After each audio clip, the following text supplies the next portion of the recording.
Hey guys, what's up? It's Cam. I'm back again with another Fan of the People podcast. I don't really have a script for this video. I don't have a script for this podcast. This is my second week on campus being at Temple. I just wanted to say Temple is back. If you're a Temple student, if you're watching this video, you can agree with me. Temple is feeling like it's fully back. A lot of people walking around, masks, yeah, but whatever. Masks don't matter to me as long as I can get in the classroom and do what I want to do. And that's happening this semester. So I just want to say before I start this podcast, thank you Temple, because a lot of other universities have not gone to the levels that Temple has gone to. They've made it possible for students, even though there are some still online classes, for kids in my major, for example, a lot of the classes are hands-on, are in person, and I just want to say thanks Temple for that. It's not an ad, by the way, not a sponsored ad. I'm not a Temple bot. I'm just saying that it definitely feels a lot better, a lot more like a real college experience. Now, with that being said, let's get right into this podcast. Before we do though, hold on, I gotta change my outfit real quick. Give me just 1 second. Yes, much better. And welcome back, guys, to the Fan of the People podcast. I'm your host, Cam Murray. And today, like I said in the intro, there's no scripts, no specific topics I want to cover. No, that's a lie. There are a few topics I do want to cover. First of all, as you guys notice, I'm in a different location. I'm not in my mom's basement anymore. I could be returning back there in a few years if this podcast and this other shit doesn't work out. But for the time being, I'm in my apartment in North Philadelphia, right near Temple's campus. And yeah, new apartment, new roommates, roommate Mark, Andrew, Sam, you guys will get to meet him. Without further ado, let's get right into the first topic. Now, being in Philadelphia right now, I'm surrounded by a good amount of delusional Philly sports fans. And that's just the facts, all right? You walk around Temple campus, you see people wearing the Embiid shirts, Simmons shirts, jerseys, Sixers Nation, all that. I know I'm in enemy territory pretty much, right? So by making this podcast, I am a little nervous for myself. Not really for myself, because obviously my wide frame, I can take anyone in a fight. But the only thing I would say is about this whole Ben Simmons situation in Philly is, I told you so. I told you so, Philly. I told you so. And everyone in America told you so too. But what'd you do? You continue to be like, oh my God, we'll give him a chance. We'll coddle him. Guess what? You basically wasted is it 5 or 6 years you wasted on him? 5 years you wasted on Ben Simmons? Just for him to be the one that turns his back on you. You guys got punked. Admit it. You got punked. Had him for 5 years, coddled him. Oh, well, he's going to get better. Once he gets the shot, it's over. 5 years went by. What happened? He turned his back on you. Unbelievable. I mean, this just proves time and time again how not only delusional some Philly sports fans can be, just how flat out, what's the word I'm looking for? Discombobulated, dysfunctional Sixers sports media and Sixers sports in general are, because the media in Philadelphia does not shed enough light onto the real situation of what's going on here. What I said 2 years ago about the Eagles were brainwashing their fans with the media. The Eagles still are absolutely fucking garbage. I swore by accident, but I'll bleep that out.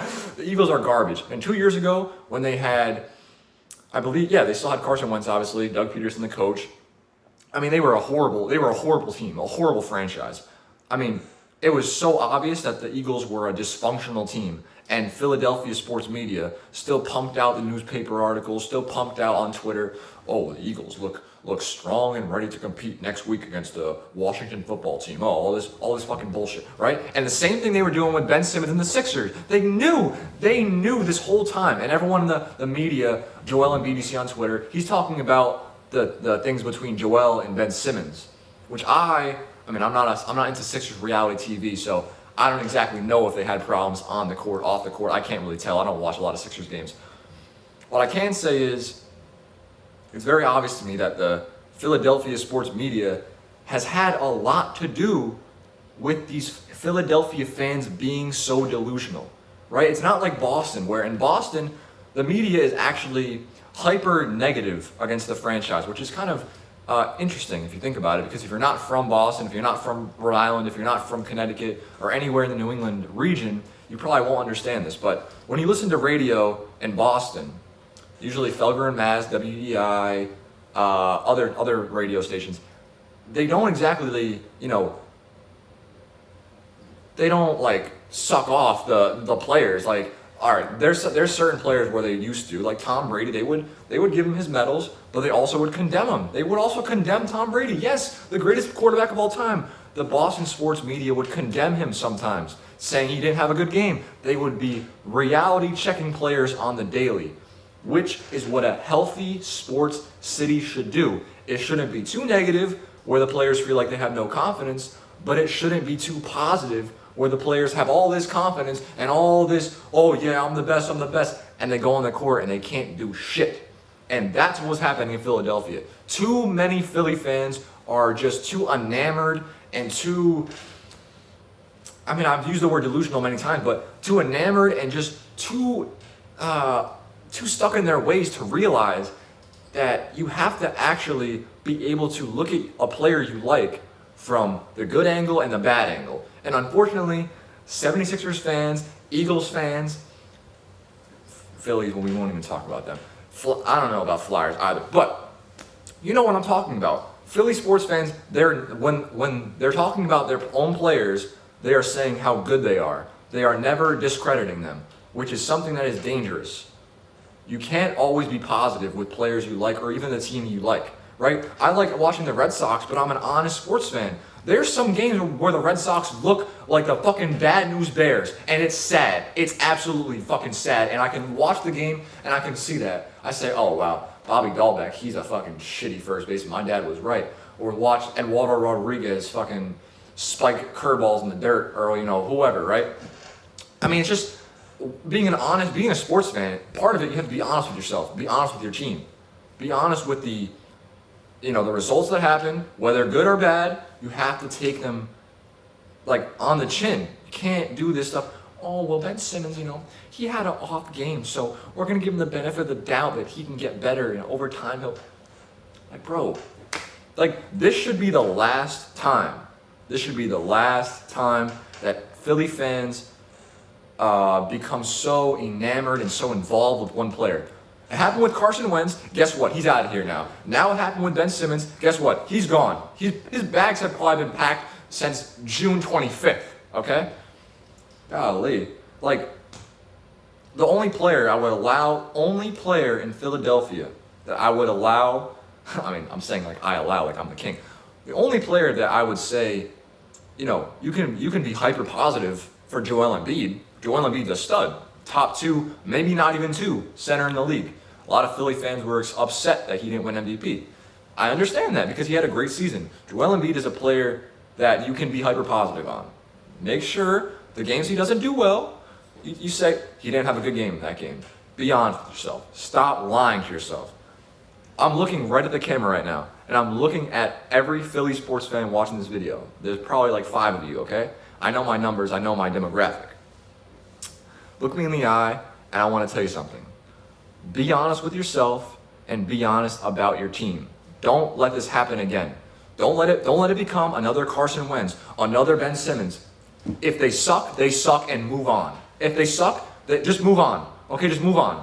Don't, he made a shot in practice. He shot a 3 in practice. Buddy, God, bro. I'm tired of that. I'm so tired of this, bro. My entire podcast from birth to now has been every single one a reminder to Philly fans to check themselves, look at yourself in the mirror, and ask yourself, is my team actually good? Do we really have a chance of winning the finals? Do we really have a chance of winning the Super Bowl? Most of the time the answer is no, and it's okay. I look in the mirror and I say, do the Patriots really have a chance to win the Super Bowl this year? I say, no, they don't. They really don't. I'd be a crazy fucking psycho. I need to get my brain checked if I thought the Patriots were making the Super Bowl this year. It's nice to hope for them. It's nice to hope. But if I'm being honest, I do not think the Patriots will be in the Super Bowl.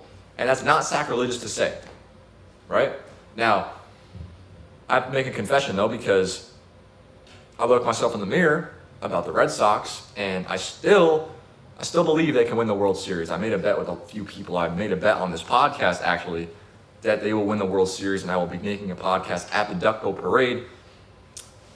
Well, we shall wait and see on that, because I mean the fucking Tampa Bay Rays, bro. Honestly, I want to also mention this. Tampa is becoming an underrated sports city. Tampa Bay Lightning, Buccaneers, now the Rays. I don't know. I think Tom Brady is just luck. When he comes to a city, they just win. They just do. It just happens, all right? Next thing I want to cover, obviously, you guys heard the news. Cam Newton has been released by the New England Patriots. Now, give me a second, because let me just take a little sip of my cranberry juice here, because I'm about to get into this.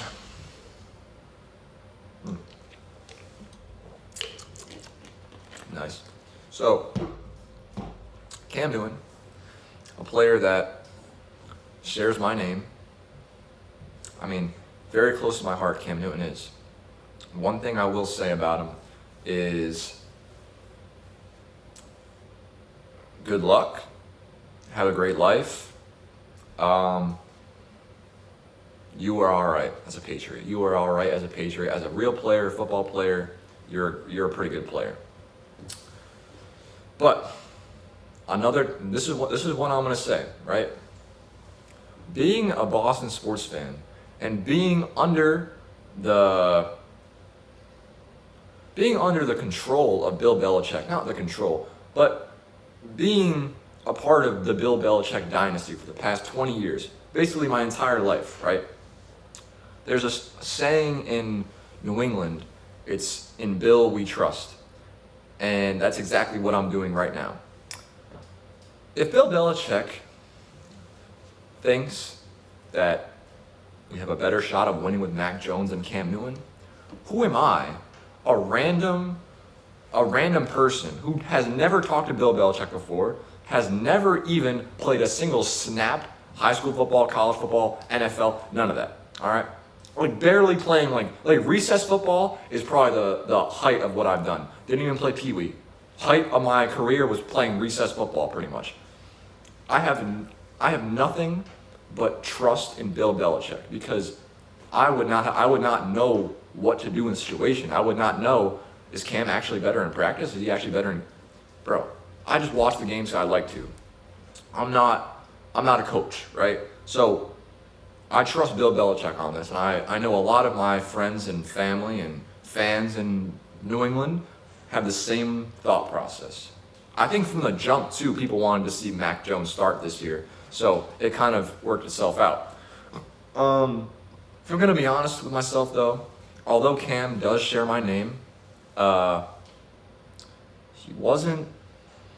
All right, like it's easy for me to sit here and say, oh, Cam Newton, he wasn't good for the Patriots. He wasn't good. Well, let me stop that, because Cam Newton, first of all, out of his prime, first of all, coming off, I believe it was the ankle injury, quite severe, I guess, quite severe. There seemed like there were no problems. It seemed like him and Bill Belichick were a seamless fit. Not seamless, but they fit well together. Not arguments. Now, you don't know, because Patriots keep that locked down like Fort Knox. So we don't know what was going on behind the scenes. What I can say is, watching games last year, there were some times where I would rather have taken my eyeballs out and put them in a blender, because there were some plays in some games where it was just madness. Cam Newton could not throw over 25 yards. He couldn't throw to the right side. He was struggling finding receivers. He was struggling getting out of pressure. I don't know. I just think that Cam leaving New England is a good decision, because who am I to judge Bill Belichick, the ruler, the emperor himself, on the decisions he makes football-wise, okay? So, Cam, I wish you the best of luck. Now, let's talk about Mac Jones. Now, interestingly enough, Mac Jones, his name backwards is my name. So, Mac Jones is my guy at this point. He's basically my guy. I have seen some preseason. Mac Jones looks, it's hard to tell. Like, I'm not looking at him under a microscope, really. I'm watching him throw balls to, fourth string players. But if Bill Belichick believes in Mac Jones, I will believe in Mac Jones. That's just how it goes. If Bill Belichick is hard set on starting Mac Jones week 1, well, which he is, and trust him throughout the year, we'll see what happens. Because guess what? We've never seen him before in a real game, so might as well just try him out, right? I will never distrust Bill Belichick in my life. All right, well, the last thing I want to do on this podcast is I'm going to cut to a previously recorded segment that me, Mark, and Andrew have.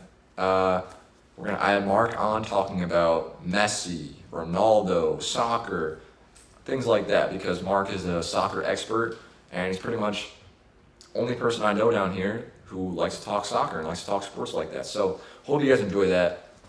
And yeah, Mark, honestly, the reason why I got this man on the podcast, because Mark is, it's been speculation whether or not he's a bandwagoner. I'm not! What do you mean? All right, so Nets fan, Yes, and Manchester United fan. Bro, oh my, this has been the best fucking week ever, bro. Literally, the GOAT has come back GOAT number 2, has come back home to the motherland, to Old Trafford, the Theater of Dreams.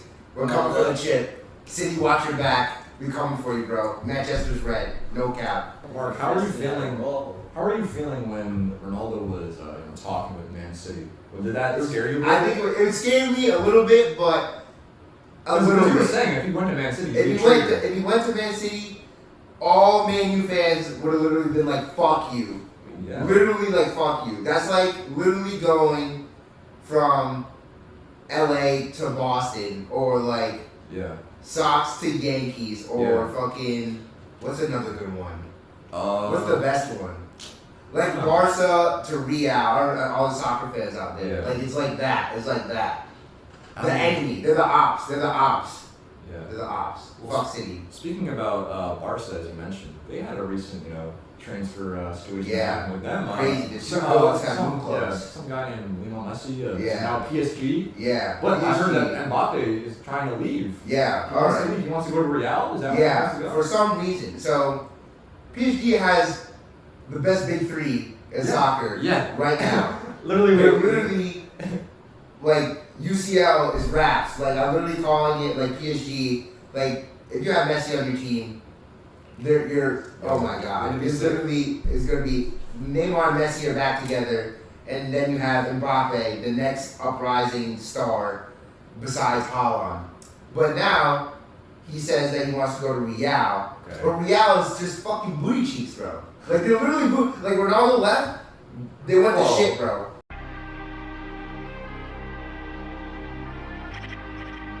And that's the podcast, guys. Thank you so much for watching. Hope you guys enjoyed. Hope you guys are having a great start to your school year, start to your work year. Whoever is watching this video, start to your work year, start to your school year, or even just a good start to your September and a good start to your fall, fall season. So hope you guys enjoyed. If you wouldn't mind dropping a like, subscribe, you already know the deal. I'm trying to get this to the moon. I'll be posting on TikTok, so go ahead and follow Cam Murray 0 on TikTok to see those clips. If not, it's cool. But yeah, that's the podcast, guys. So thanks for listening, and I'll see you in the next one. Peace.